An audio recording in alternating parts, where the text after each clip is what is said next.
Albert Einstein, जिनकी theories ने दुनिया की साइंस को हमेशा हमेशा के लिए बदल दिया, उनकी जिंदगी में एक वक्त ऐसा भी आया था जब वो 9 सालों तक नौकरी के लिए दर दर भटक रहे थे।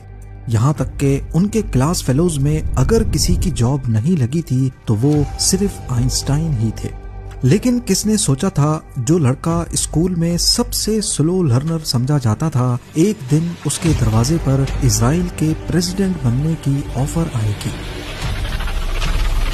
आइंस्टाइन ने इस इजरायली एम्बेसडर को क्या जवाब दिया और वो क्या वजूहात थीं जिनकी वजह से इतने इंटेलिजेंट शख्स को कोई जॉब पर रखने को तैयार नहीं था। ज़ेम टीवी की वीडियोस में एक बार फिर से खुशामदीद।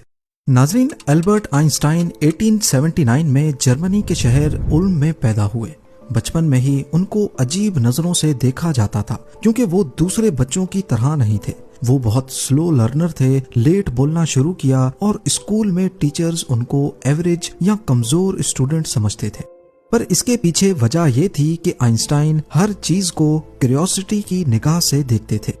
स्कूल में अगर उनको कोई चीज समझ नहीं आती थी तो रट्टा लगाकर उसे याद करने के बजाय वो उसके कॉन्सेप्ट्स को समझने की कोशिश करने में लग जाते थे, जिसकी वजह से वो हमेशा कोर्स में पीछे रह जाते थे। आइंस्टाइन बचपन से ही काफी क्रिएटिव थे और यही उनकी कमजोरी भी थी और बाद में उनकी ताकत भी बनी।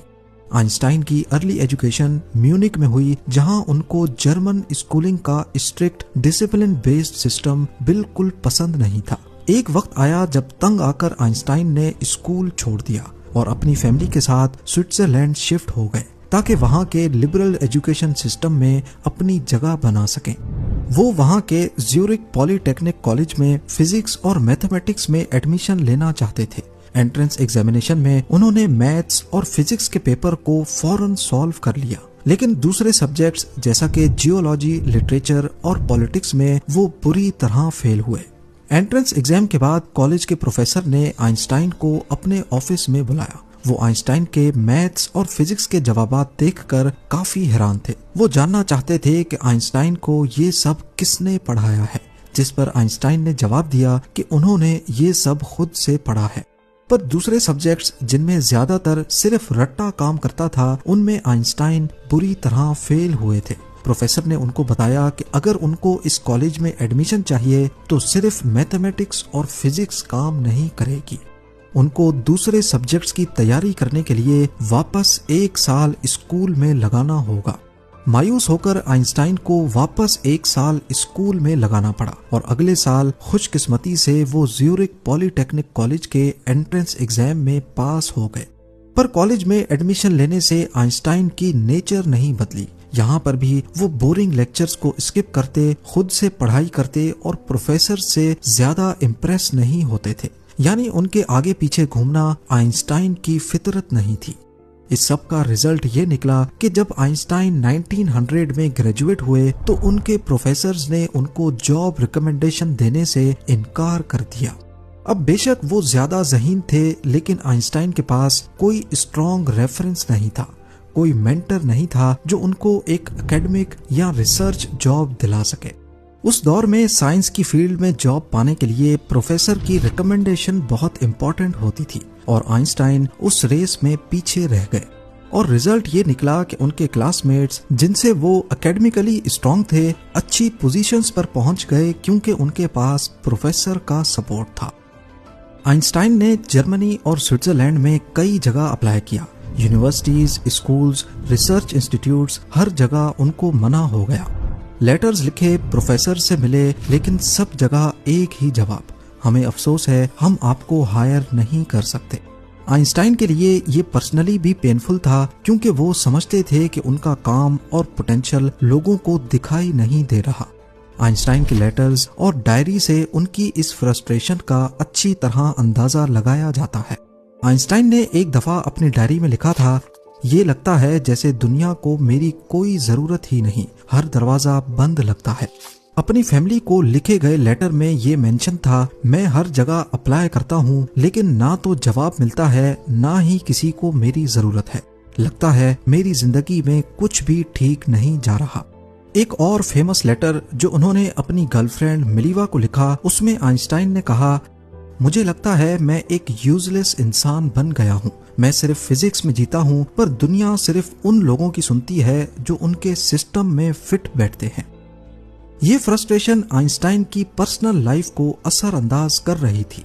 पैसे की तंगी, शादी में टेंशन्स और खुद से डिससैटिस्फैक्शन। एक और प्रॉब्लम ये थी कि आइंस्टाइन की नेचर बहुत ज्यादा आइडियलिस्टिक थी। वो क्लियर थे कि वो सिर्फ साइंस से रिलेटेड ही जॉब करेंगे। प्रैक्टिकल या कमर्शियल जॉब्स में उनका कोई इंटरेस्ट नहीं था। उस वक्त आइंस्टाइन का अफेयर उनकी एक क्लास फेलो मिलीवा के साथ चल रहा था, लेकिन दोनों की शादी सिर्फ इस वजह से नहीं हो रही थी क्योंकि आइंस्टाइन के पास कोई जॉब नहीं थी। फाइनेंशियल प्रेशर बढ़ रहा था। मिलीवा एक्सपेक्ट कर रही थी कि आइंस्टाइन कुछ कमाए, लेकिन आइंस्टाइन के हाथ जैसे जकड़े हुए थे। एक वक्त आया जब आइंस्टाइन को प्राइवेट ट्यूटर बनकर पैसे कमाने पड़े, जहां वो स्कूल स्टूडेंट्स को मैथ्स और फिजिक्स पढ़ाते थे। आखिरकार आइंस्टाइन के एक दोस्त ने उनको एडवाइस दिया कि बेरेन पेटेंट ऑफिस में एक एग्जामिनर की जॉब के लिए अप्लाई करो। ये एक लो लेवल गवर्नमेंट जॉब थी, लेकिन कम से कम एक स्टार्ट था। आइंस्टाइन ने अप्लाई किया और सरप्राइजिंगली बिना ज्यादा एक्सपीरियंस के उनको 1902 में जॉब मिल गई। बेरेन पेटेंट ऑफिस में आइंस्टाइन का काम था नए इन्वेंशंस और पेटेंट्स की एप्लीकेशंस को चेक करना, देखना क्या सच में इनोवेटिव है क्या नहीं। ये जॉब बोरिंग थी, लेकिन आइंस्टाइन के लिए डूबते को तिनके का सहारा बनने का काम कर रही थी। क्योंकि ये जॉब 9 to 5 थी, तो वो रातों को और वीकेंड्स में अपनी साइंटिफिक रिसर्च करते रहे। बेशक ये प्रोफेसर की जॉब नहीं थी जिसके लिए आइंस्टाइन कोशिश कर रहे थे, लेकिन जो भी था ना होने से अच्छा ही था। उसके बाद एक वक्त ऐसा आया जब आइंस्टाइन के दिन पलटने लगे। पेटेंट ऑफिस में काम करते हुए आइंस्टाइन ने 1905 में अपने कैरियर का सबसे बड़ा धमाका किया। एक ही साल में उन्होंने 4 रेवोल्यूशनरी पेपर्स पब्लिश किए, जिनमें special relativity, photo electric effect, Brownian motion और मास एनर्जी इक्विवेलेंस, जिसे E=mc² भी कहा जाता है, शामिल थे। इन पेपर्स ने उस वक्त की साइंटिफिक दुनिया को हिला कर रख दिया। अचानक पेटेंट ऑफिस में मामूली सी जॉब करने वाला नाम यूरोप के साइंसदानों में मशहूर होने लगा। आइंस्टाइन का एक paper photo electric effect quantum physics की बुनियाद बना और दूसरे स्पेशल रिलेटिविटी ने समय और स्पेस की समझ को बदल कर रख दिया। 1900 में पास आउट होने के बाद आखिरकार 1909 में यानी ग्रेजुएशन के 9 सालों के बाद उनको यूनिवर्सिटी ऑफ ज्यूरिख में असिस्टेंट प्रोफेसर बनने की जॉब ऑफर मिली। एल्बर्ट आइंस्टाइन की शख्सियत को लोगों ने कभी पूरी तरह नहीं समझा। साइंस की दुनिया से बाहर जो आइंस्टाइन था, उनकी इमेज बहुत कंफ्यूजिंग रही है। एक तरफ लोग उनको एक मजाकिया तरीके से दिखाते हैं, बिखरे हुए बालों वाला अजीब सा सोशली ऑकवर्ड साइंटिस्ट जो सिर्फ अपनी किताबों और थ्योरीज में घुसा रहता था। दूसरी तरफ वो एक सीरियस और इम्पोर्टेंट पॉलिटिकल रोल में भी दिखाई देते हैं। 1932 में आइंस्टाइन जर्मनी से भाग गए, बस एक साल पहले जब हिटलर ने वहां पावर संभाली, क्योंकि हिटलर ज्यूज के काफी खिलाफ था और आइंस्टाइन का ताल्लुक भी एक ज्यूइश खानदान से ही था। आइंस्टाइन अमेरिका चले गए और प्रिंसटन, न्यू जर्सी में थ्योरेटिकल फिजिक्स के प्रोफेसर बन गए। वो सिर्फ साइंस के हीरो ही नहीं, बल्कि पूरी दुनिया की ज्यूइश कम्युनिटी का एक फेमस और रिस्पेक्टेड चेहरा भी थे। इस दौरान ज्यूज की अपनी स्टेट इजराइल के बनने का अमल चल रहा था और पैलेस्टाइन में इसी मुद्दे को लेकर काफी जंगें हो रही थी। आखिरकार 1948 में इजराइल फॉर्मली वजूद में आ गया, लेकिन सिर्फ 4 सालों के बाद 1952 में इजराइल के पहले प्रेसिडेंट खैम वाइजमैन इंतकाल कर गए। अब ज्यूइश कम्युनिटी के सर पर कोई लीडर नहीं था, तो उस वक्त जायोनिस्ट लीडर्स ने सोचा कि क्यों ना एल्बर्ट आइंस्टाइन को अगला प्रेसिडेंट बनाया जाए। आखिरकार वो एक जाने माने फिजिसिस्ट भी थे और समाज में इनकी इज्जत भी थी। मतलब वो एक साइंटिस्ट ही नहीं, एक पॉलिटिकल और कल्चरल आइकन भी बन चुके थे। 17 नवंबर 1952 को आइंस्टाइन को एक लेटर मिला। ये लेटर भेजा था अबा एबन ने, जो उस वक्त यूनाइटेड नेशंस में इजराइल का एम्बेसडर था। लेटर में लिखा था, इस लेटर के जरिए आपको प्राइम मिनिस्टर बेन गुरियो का पैगाम पहुंचाया जा रहा है कि अगर इजरायली पार्लियामेंट आपको वोट देकर इजराइल का प्रेसिडेंट बनाए तो क्या आप ये ऑफर कबूल करेंगे। अगर आप मान जाते हैं तो आपको इजराइल शिफ्ट होना पड़ेगा और वहां की सिटीजनशिप लेनी होगी। प्राइम मिनिस्टर की तरफ से यकीन दिलाया जाता है कि ऐसी सूरत में आपको अपना साइंटिफिक काम पूरी आजादी और सहूलत के साथ कंटिन्यू करने दिया जाएगा।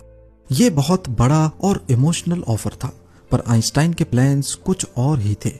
उन्होंने पलटकर जो जवाब दिया वो उनकी जिंदगी का एक और पहलू सामने लाता है। आइंस्टाइन ने जवाब में लिखा, मुझे इजराइल की तरफ से प्रेसिडेंट बनाने का जो ऑफर दिया गया है उससे मैं बहुत ज्यादा इमोशनल हूँ, लेकिन साथ ही उदास और शर्मिंदा भी हूँ कि मैं इसे कबूल नहीं कर सकता।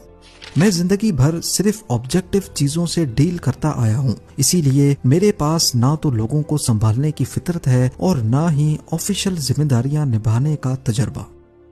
मतलब आइंस्टाइन ने खुद को पॉलिटिकल लीडरशिप के लायक नहीं समझा था। उस वक्त आइंस्टाइन की एज 73 इयर्स थी। जब उनको ये ऑफर मिला तो उन्होंने अपने घर में रुके हुए एक मेहमान को बताया था कि ये ऑफर बहुत ऑकवर्ड है। बाद में उन्होंने एक जेरूसलम के अखबार को जो उनके लिए कैंपेन कर रहा था ये भी समझाया कि मैं ऐसे किसी चांस का सामना नहीं करना चाहता जहां मुझे गवर्नमेंट के फैसलों के साथ चलना पड़े जो कभी मेरे ज़मीर के खिलाफ जा सकती हो।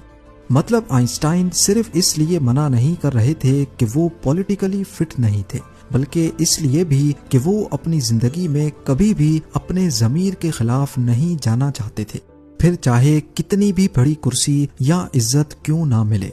लोग जो जज्बाती तौर पर एक्साइटेड हो रहे थे आइंस्टाइन को प्रेसिडेंट बनाने के आइडिया पर, वो एक इम्पोर्टेंट बात भूल रहे थे कि आइंस्टाइन इजराइल के लिए सिंपैथेटिक जरूर थे, लेकिन वो कभी भी एक पैशनेट ज़ायोनिस्ट नहीं थे। जब आइंस्टाइन ने प्रेसिडेंट के ऑफर को ठुकरा दिया तो फॉर्मर प्राइम मिनिस्टर बेन गुरियो ने अपने असिस्टेंट को कहा कि अगर आइंस्टाइन ने ये ऑफर एक्सेप्ट कर लिया होता तो हमारे लिए बड़ी मुश्किल खड़ी हो जाती, क्योंकि 1946 में इजराइल बनने से 2 साल पहले आइंस्टाइन ने एक इंटरनेशनल कम्युनिटी के सामने कहा था कि स्टेट का आइडिया मेरे दिल में नहीं है। यानी असल में आइंस्टाइन इजराइल को अलग स्टेट में नहीं देखना चाहते थे।